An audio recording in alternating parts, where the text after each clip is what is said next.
There is a truth that most of the world will never dare to accept, a truth that cuts like iron against flesh, a truth that has been whispered by philosophers and saints, soldiers and slaves, those who walked through fire and came out carrying silence instead of screams. That truth is this: freedom does not come from comfort, from wealth, from pleasure, or from the shallow promises of society.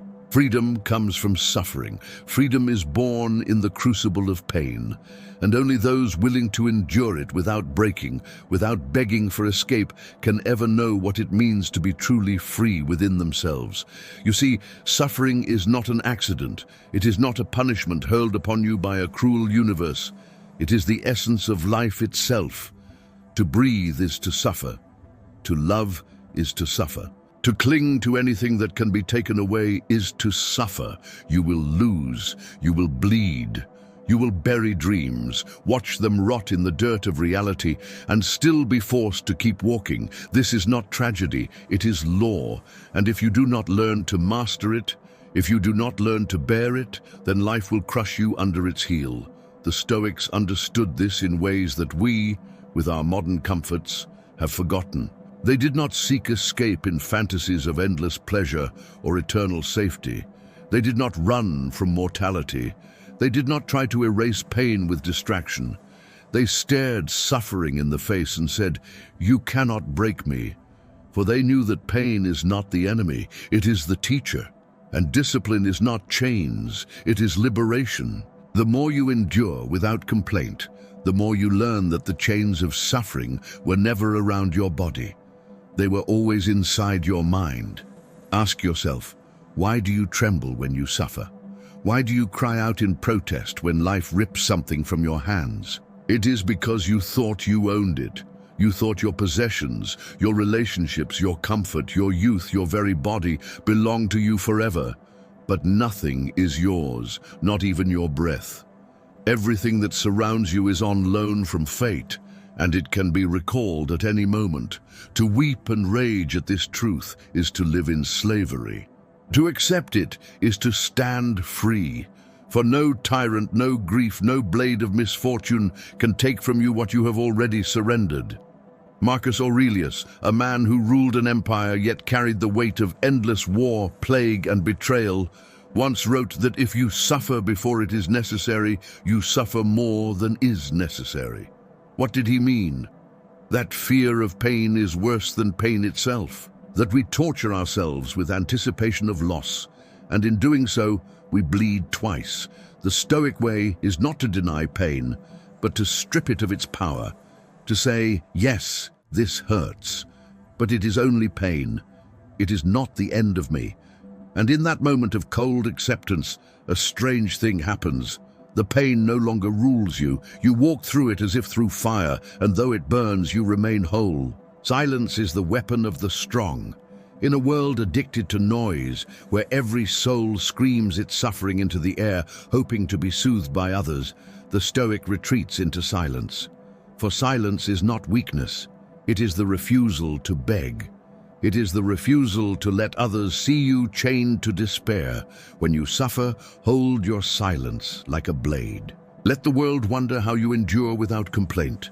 That is power. That is dignity. The scream of pain fades into weakness. The silence of suffering endures as strength. Discipline, too, is a form of suffering willingly chosen. To wake before dawn when your body longs for rest. To train when your muscles ache, to deny yourself indulgence when desire claws at your chest. These are not punishments, they are rituals of freedom. Every act of discipline is a declaration that you are not ruled by pleasure, by laziness, by hunger, by lust. You are ruled only by yourself.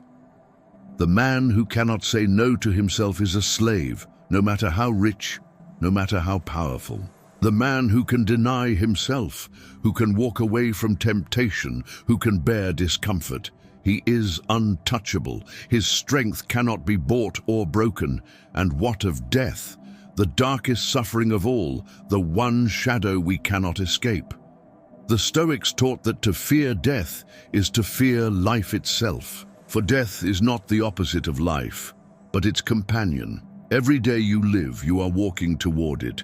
Every moment is stolen from the abyss. To tremble at death is to waste the life you still hold. The wise man accepts death not with despair, but with clarity.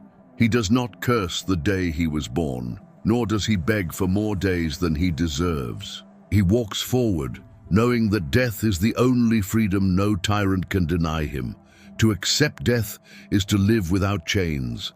There is no glory without suffering, no strength without struggle, no wisdom without scars. The world sells you comfort like poison in a cup, telling you that happiness is the absence of pain. But comfort breeds weakness. Comfort rots the spirit. Comfort makes slaves of men who should have been kings over themselves. The man who flees pain flees freedom.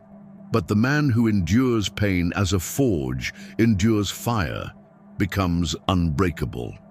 So when you suffer, do not curse your fate. Do not cry out for pity. Do not waste your agony in resentment. Instead, whisper to yourself, "This is the path. This is the trial. This is the fire that shapes me." And then walk forward, even as the world crumbles, even as your heart breaks, even as the darkness closes in. For the only true prison is fear, and the only true freedom is mastery of yourself. In the end, all of life is suffering, but it is not despair, it is initiation. The Stoics knew this. They carried it in their bones. They lived and died by it.